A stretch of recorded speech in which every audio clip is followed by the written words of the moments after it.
प्यारे विद्यार्थियों, इस सेशन के अंतर्गत हम अध्याय 5 के भाग 10 के अंतर्गत प्रश्न संख्या 6 से लेकर के 10 तक चर्चा करने वाले हैं। तो शुरुआत करते हैं प्रश्न संख्या 6।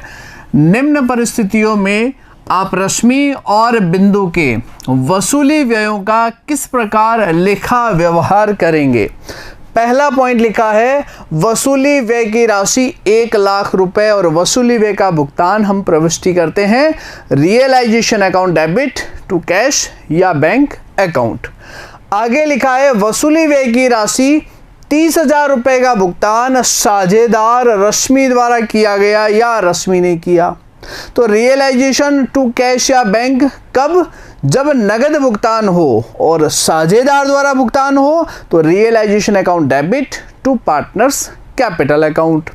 और आगे लिखा है विघटन प्रक्रिया को पूर्ण करने के लिए रश्मि ने वसूली व्यय वहन किया जिसके लिए पारितोषिक 70,000 रुपये दिया गया और रश्मि द्वारा वास्तविक व्यय 1,20,000 रुपये किया गया।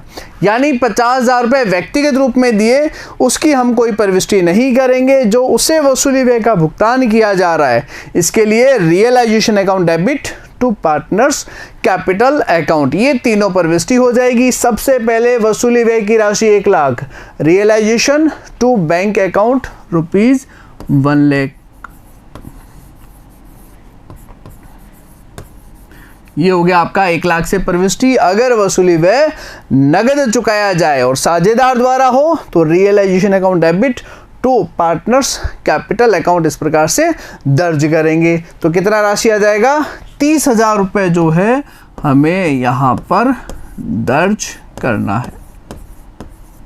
फिर आगे लिखा गया है विघटन प्रक्रिया को पूर्ण करने के लिए वसूली व्यय 70,000 रुपये पर अपॉइंट, लेकिन 1,20,000 रुपये वास्तविक व्यय हमें जो प्रविष्टि करनी है वो 70,000 रुपये से ही दर्ज की जानी है। क्लियर है। अगर साझेदार द्वारा नगद भुगतान हो तो टू कैश या बैंक अकाउंट, और अगर साझेदार द्वारा भुगतान हो तो पार्टनर्स कैपिटल अकाउंट। आगे लिखा गया है 1 लाख रुपए की परिसंपत्तियों का हस्तांतरण रोकड़ और बैंक के अतिरिक्त वसूली खाते में किया गया। असेट्स कितनी दी गई है, 1 लाख रुपए की रोकड़ और बैंक के अलावा, क्योंकि रोकड़ और बैंक वसूली खाते में हस्तांतरण नहीं होते हैं। परिसंपत्तियों को 50% साझेदार अतुल द्वारा 20% छूट पर। देखिए 1 लाख का 50% होता है 50,000, इसमें से 20% छूट 10,000, तो यह राशि आपका आ जाएगा 40,000 रुपये, यानी कि 40,000 ये अतुल द्वारा लिया गया है। और आगे लिखा है शेष परिसंपत्तियों में जो 40% है लागत पर 30% लाभ जोड़कर विक्रय किया गया। तो जो भी बाकी 40% रहेगा उस पर 30% जो है लाभ यानी प्रॉफिट जोड़ करके बेचा जाएगा। आगे लिखा है शेष साझेदार का शेष का 5% जो है बेकार हो गया। बेकार होने के संदर्भ में कोई एंट्री या प्रविष्टि जो है वो नहीं दर्ज की जाती है।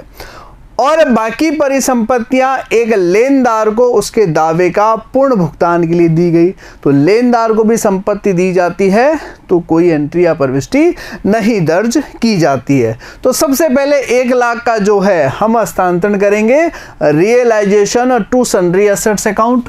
जो भी पुस्तक मूल्य है वो संपत्ति और दायित्व वसूली खाते में हस्तांतरण होते हैं। कैश, बैंक ओवरड्राफ्ट, साझेदारों का पूंजी खाता, ऋण खाता, रिजर्व, P&L, इन सब के शेष वसूली खाते में नहीं आएंगे। अब देखिए कितना लिखा है 50% यानी 50,000 जो है वो 20% छूट पर यानी 40,000 में अतुल द्वारा लिया गया। तो साझेदार द्वारा संपत्ति लेने पर साझेदार डेबिट टू रियलाइजेशन अतुल ने लिया है, ये हम लिख देंगे 40,000, 40,000। अब आगे क्या लिखा है शेष परिसंपत्तियों से 40%, तो शेष कितना बचेगा 50,000, इसका 40% यानी कि 20,000, और इसे क्या किया गया है 30% लाभ पर विक्रय, तो इसमें क्या कर देंगे 30% राशि यानी कि 6,000 जोड़ दिया जाएगा, यानी कि 26,000 में नगद विक्रय। यही तो लिखा है प्रश्न में भाई। 50% यानी 50,000 की तो अतुल ने ले ली, शेष जो 50,000 की रही है लिखा ना स्पष्ट, शेष परिसंपत्तियों में से 40%, टोटल का 40 नहीं, जो रिमेनिंग 50,000 है उसका 40% यानी 20,000 को 30% लाभ पर यानी 26,000 में नगद विक्रय किया गया। हम प्रविष्टि कर देंगे बैंक टू रियलाइजेशन अकाउंट। कितने से आ जाएगी प्रविष्टि 26,000 रुपये।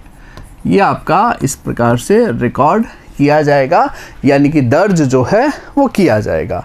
आगे क्या लिखा गया है, नेक्स्ट पॉइंट लिखा है कि शेष का 5% बेकार हो गया, कुछ वसूली नहीं हुई। जब वसूली ही नहीं हुई है तो कोई प्रविष्टि नहीं की जाएगी और न ही बाकी परिसंपत्तियां एक लेनदार को उसके दावे का पूर्ण भुगतान के लिए दी गई, इसके संदर्भ में कोई एंट्री या प्रविष्टि की जाएगी।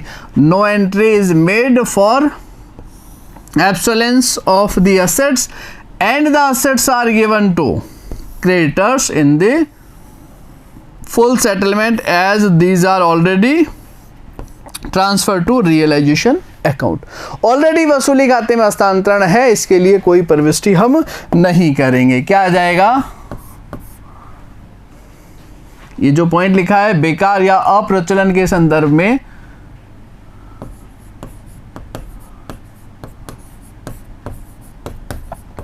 संपत्ति बेकार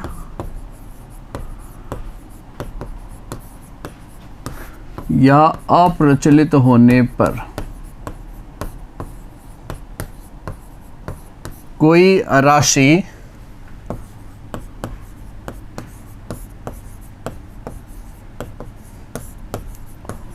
वसूल नहीं हुई,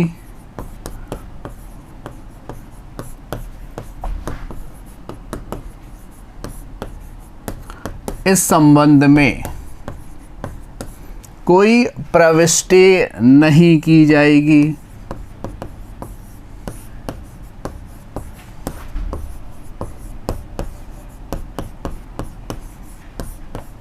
और ना ही दायित्व के भुगतान के बदले अगर किसी प्रकार की संपत्ति दी जाती है तो उसके लिए कोई प्रविष्टि की जाएगी। लेनदार या हम कहें दायित्वों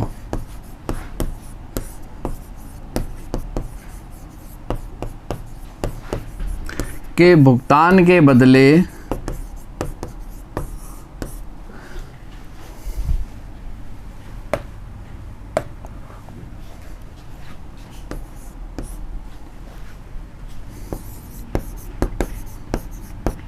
संपत्ति का हस्तांतरण करने पर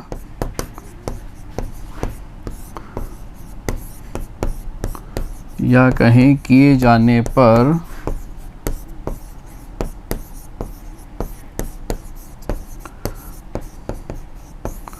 कोई प्रविष्टि नहीं की जाएगी। यानी कि अगर दायित्वों को नगद भुगतान होता है तो रियलाइजेशन टू बैंक, संपत्ति से नगद वसूल होता है तो बैंक टू रियलाइजेशन। लेकिन किसी भी संपत्ति और दायित्व का अगर हस्तांतरण किया जाता है, इंटरचेंज कर लिया जाता है, दायित्वों को भुगतान में वह संपत्ति दे दी जाती है, तो हम इस संदर्भ में कोई एंट्री या प्रविष्टि दर्ज नहीं करेंगे। आगे प्रश्न लिखा है, प्रश्न संख्या 8, पारस और प्रिया की पुस्तकों में निम्न गैर अभिलेखित परिसंपत्तियों और दायित्वों की आवश्यक रोज नामचा प्रविष्टि का अभिलेखन करें। एक पुराने फर्नीचर को फर्म में पूर्ण रूप से अभिलिखित कर दिया, यानी उसे 0 वैल्यू पर ले आए। अब यह फर्नीचर 3,000 में बेचा गया। तो फर्नीचर अगर पुस्तकों में दर्ज नहीं हो और अगर उसका कोई मूल्य हो या मूल्य ना भी हो, हम उसकी कोई प्रविष्टि नहीं करते हैं। लेकिन उस संपत्ति से कोई राशि वसूल होती है तो वसूली मूल्य जितना भी है 3000, उससे प्रविष्टि करेंगे। जैसा कि यहाँ लिख देता कि पुराना फर्नीचर जो पूर्ण रूप से अपलिखित नहीं है या 50% अपलिखित है, या सीधा उसका मूल्य दे देता कि अपलिखित नहीं किया गया है लेकिन अभिलेखित भी नहीं है, उसका मूल्य 10,000 है लेकिन वसूली 3,000 हुई, तो हम प्रविष्टि 3,000 से करेंगे, उस 10,000 से कोई एंट्री प्रविष्टि नहीं दर्ज की जाएगी। आशीष जो कि एक पुराना ग्राहक है जिसका खाता 1,000 रुपए से पिछले वर्ष के डूबत ऋण के तौर पर अपलिखित किया गया, ने 6% का भुगतान किया। जैसा कि देखो मैंने अभी आपको बताया था, डूबत ऋण 1,000 दी लेकिन राइट ऑफ कर दिया, अपलिखित कर दिया, तो इसे 1,000 का कुछ भी नहीं करना है। लेकिन यह 6% राशि जो प्राप्त हो रही है उससे जो है हम एंट्री या प्रविष्टि जो है वो दर्ज करेंगे, जितना भी राशि प्राप्त हो रहा है। आगे लिखा है पारस फर्म की ख्याति को लेता है जिसका लेखा पुस्तकों में नहीं है, जो कि अपने को ऑलरेडी लिखा हुआ है, गैर अभिलेखित है, तो पुस्तकों में दर्ज नहीं है, हमें भी दर्ज नहीं करना है। लेकिन उस संपत्ति से राशि वसूल होती है तो वसूली की प्रविष्टि जरूर करेंगे। जैसे जिसे 3,000 रुपए पर मूल्यांकित किया है, पारस द्वारा ख्याति को लिया जाता है या पारस फर्म की ख्याति लेता है, तो साझेदार द्वारा संपत्ति लेने पर partners capital account debit to realisation account, यानी पारस डेबिट टू क्या आ जाएगा, रियलाइजेशन। किसी प्रकार से गुडविल अकाउंट डेबिट या क्रेडिट नहीं करना है। एक पुरानी टंकण मशीनरी टाइपराइटर जो पूर्ण रूप से लेखा पुस्तकों से अपलिखित कर दिया गया था, फुल्ली डेप्रिशिएटेड है, पूर्ण रूप से अपलिखित किया गया है, यानी कि उसका शून्य मूल्य है। इसका अनुमानित वसूली मूल्य 400 रुपए था और इसे प्रिया द्वारा अनुमानित मूल्य से 25% छूट पर लिया गया। तो 400 का 25% होता है 100 रुपए की छूट पर, यानी कि 300 रुपए पर जो है वो प्रिया द्वारा लिया गया है। 100 शेयर 10 रुपए प्रत्येक को स्टार लिमिटेड ने 2,000 रुपए की कीमत पर अधिग्रहित किया था, जिसको लेखा पुस्तकों में पूर्ण रूप से अपलिखित किया गया था, शून्य कर दिया गया था। इन अंशों का मूल्यांकन 6 रुपए प्रत्येक किया तथा साझेदारों के मध्य उनके लाभ विभाजन अनुपात में जो है विभाजित कर दिया, यानी कि बांट दिया गया। ये इसके संदर्भ में प्रविष्टियां। तो 1 to 1 चलते हैं। सबसे पहले पुराना फर्नीचर पूर्ण रूप से अपलिखित था, यह फर्नीचर 3,000 में बेचा, तो 3,000 से प्रविष्टि कर देंगे बैंक टू रियलाइजेशन 3,000 रुपए।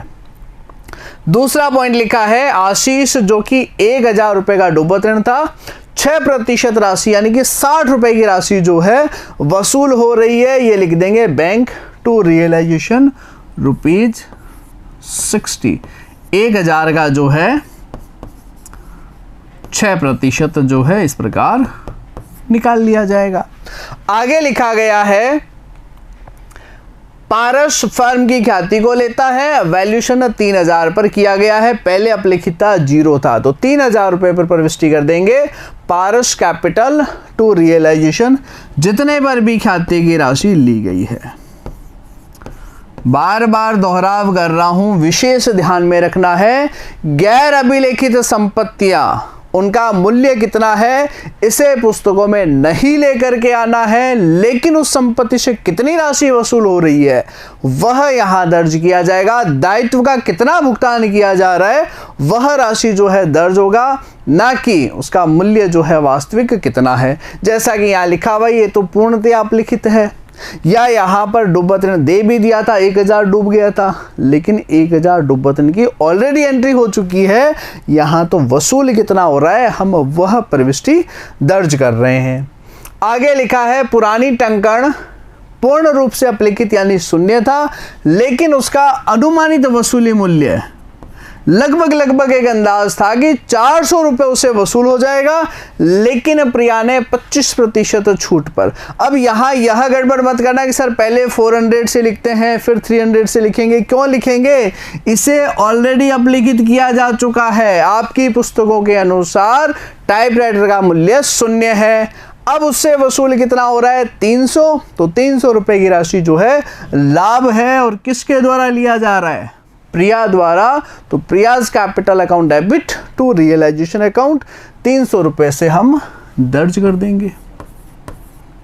ये इस प्रकार से जो है एंट्री प्रविष्टि की जाएगी। आगे क्या लिखा गया है? 100 शेयर 10 रुपए वाले यानी 1000, लेकिन इसे 2000 रुपए पर अधिग्रहित किया गया। इसका लेखा पूर्ण रूप से अपलिखित कर दिया, यानी इसे 0 मान लिया गया है, लेकिन इन अंशों का मूल्यांकन 6 रुपए। तो कितना आ गया? 100 गुणा 6 बराबर 600 रुपए। साझेदार के मध्य जो भी उनका लाभ हानि विभाजन अनुपात है, तो कहीं पर भी प्रश्न में लाभ हानि विभाजन अनुपात दिया गया है क्या? नहीं। और सूचना के अभाव में, साझेदारी संलेख के अभाव में लाभ हानि विभाजन बराबर अनुपात में किया जाएगा। तो दोनों साझेदार पारस और प्रिया में 600 रुपए जो है बराबर अनुपात में, यानी कि 300 और 300 जो है वो डिस्ट्रीब्यूट कर दिया जाएगा। क्लियर है यहाँ तक? चले अगले प्रश्न पर। देखिए, अगले प्रश्न पर जाने से पहले एक नोट मैं यहाँ पर विशेष रूप से लिखूंगा, हालांकि पहले हम बात कर चुके हैं। गैर अभिलेखित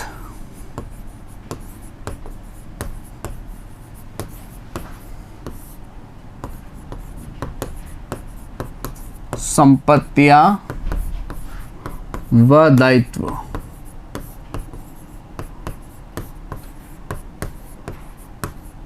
ज्ञात होने पर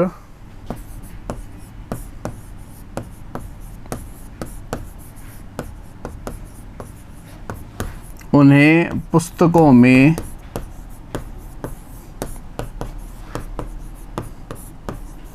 नहीं लाया जाता है, परंतु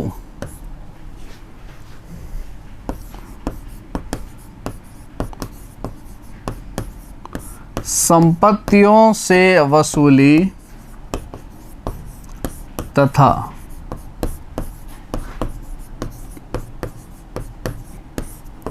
दायित्वों का भुगतान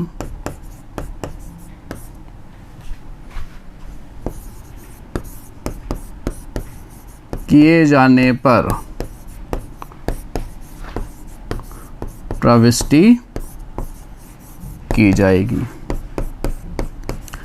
यानी अगर अभिलेखित नहीं है लेकिन हमें पता चल गया, तो उन्हें अब पुस्तकों में नहीं लेकर के आना है, लेकिन वसूली होता है तो बैंक टू रियलाइजेशन और दायित्व का भुगतान होता है तो रियलाइजेशन टू बैंक अकाउंट हम प्रविष्टि दर्ज करेंगे। अगला जो प्रश्न नंबर 9 है वो लिखा है, सभी साझेदारों ने फर्म के विघटन की इच्छा व्यक्त की। याशीन एक साझेदार 2 लाख रुपए के ऋण को, ध्यान से सुनिएगा, फर्म का विघटन हो रहा है, याशीन 2000 रुपए ऋण साझेदारों के पूंजी भुगतान से पहले भुगतान चाहता है, लेकिन अमर जो कि एक और साझेदार है पूंजी का भुगतान याशीन के ऋण के भुगतान से पहले चाहता है। तो पहले किसका भुगतान किया जाएगा? साझेदार के ऋण यानी कि याशीन का, या फिर जो है अमर को उसकी पूंजी वापसी लौटाई जाएगी। तो धारा 48 के अनुसार पहले साझेदार के ऋण का भुगतान होगा, तत्पश्चात जो है साझेदारों की पूंजी लौटाई जाएगी। क्या आ जाएगा?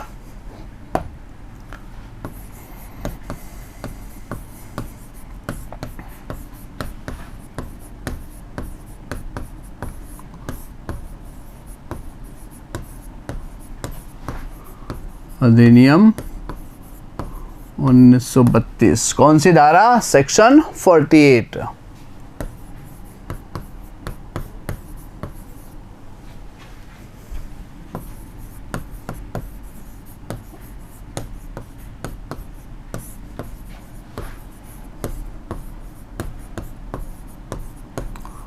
फर्म के विघटन पर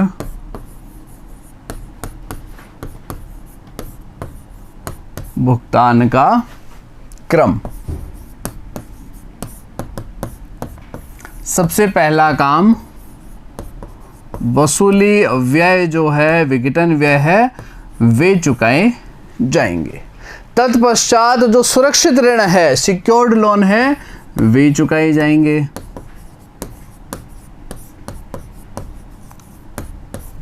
सुरक्षित ऋणों के पश्चात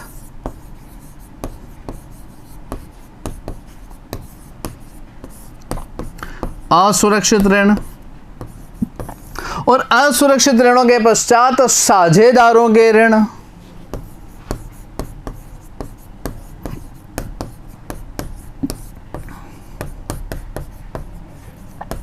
और साझेदारों के ऋण के पश्चात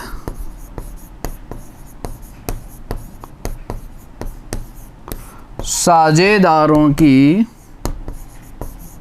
पूंजी वापसी, और पूंजी वापसी के पश्चात भी यदि राशि रहता है तो साझेदारों में उनके लाभ हानि विभाजन अनुपात में वितरित किया जाएगा।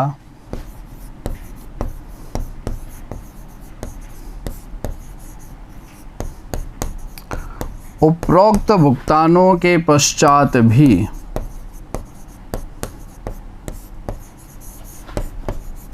यदि शेष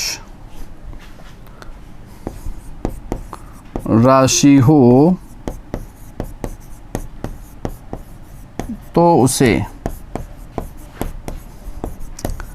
साझेदारों में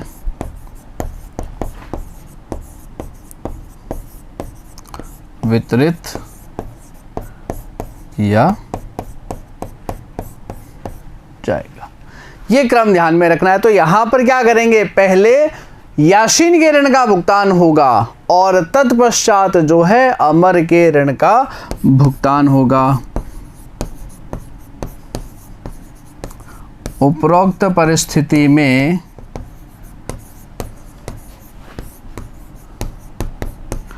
पहले याशीन के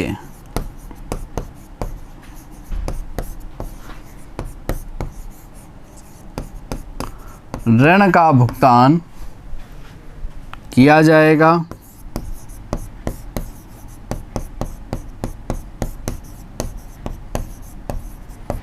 तत्पश्चात अमर की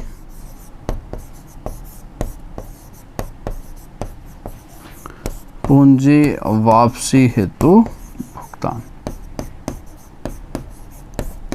ये क्रम जो है अपने को विशेष रूप से ध्यान में रखना है। वसूली व्यय, सुरक्षित ऋण, फिर राशि बचता है तो असुरक्षित ऋण, और अमाउंट बचता है तो साझेदार का ऋण, फिर भी राशि बचता है तो पूंजी वापसी, और पूंजी वापसी के पश्चात भी यदि शेष बचता है तो उसे साझेदारों में जो भी उनका लाभ हानि विभाजन होगा वितरित कर देंगे। यहाँ विवाद क्या था, याशीन कह रहा है कि मेरा ऋण जो है उसका पहले भुगतान किया जाए, अमर कह रहा है कि नहीं, मेरी पूंजी वापसी का भुगतान किया जाए। तो पहले हम किसका भुगतान करते हैं, साझेदार के ऋण का, फिर पूंजी वापसी।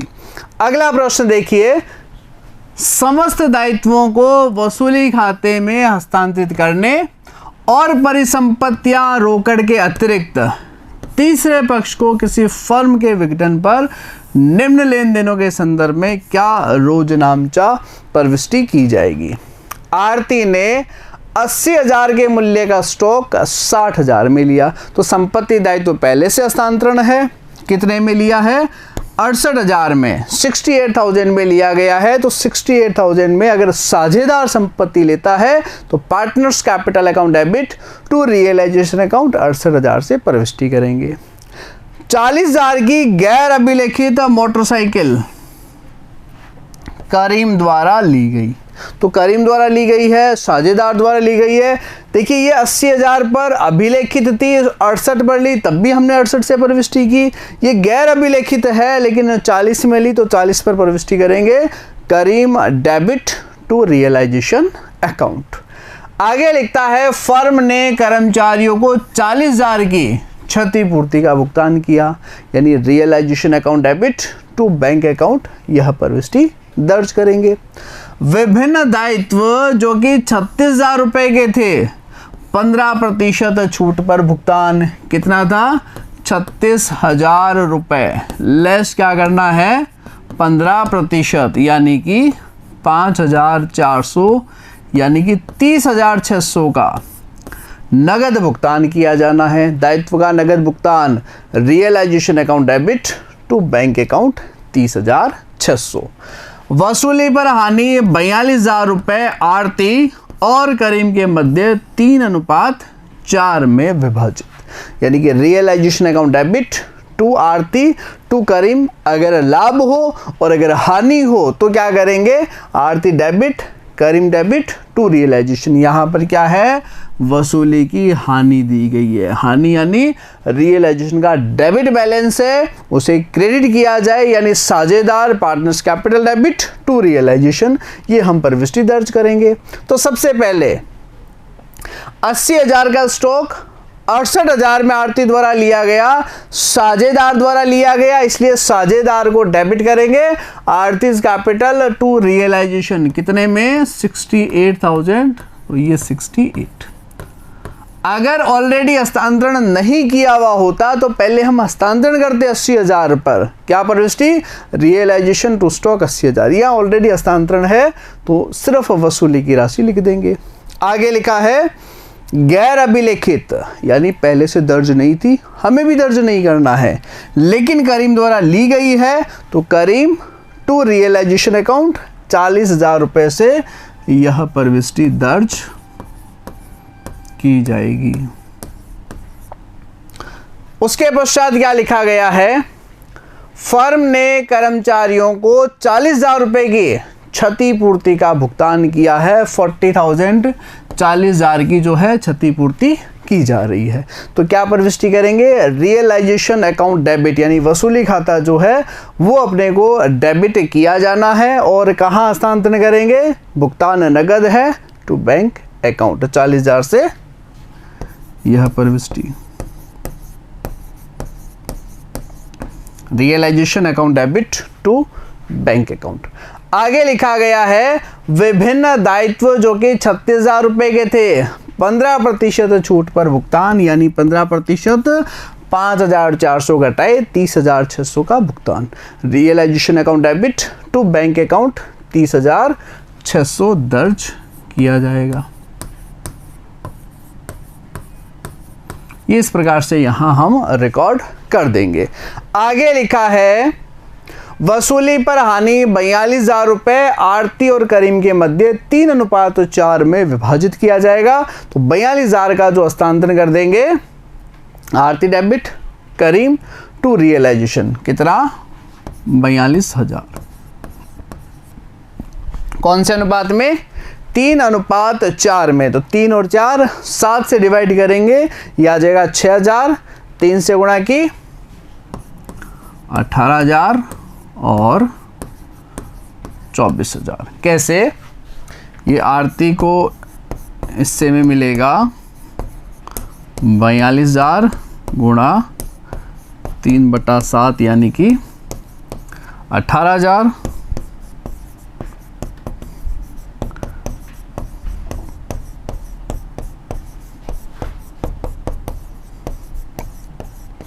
ये इस प्रकार से दर्ज करना है। फर्म का विघटन, फर्म का समापन, सबसे पहला काम cash, bank overdraft, capital, current, reserve, PNL को छोड़ करके, यानी कि सभी संपत्तियां कैश बैंक के अलावा और बाहरी दायित्व वसूली खाते में जाएंगे। Realisation to assets, liabilities account debit to realisation उनके पुस्तक मूल्य पर।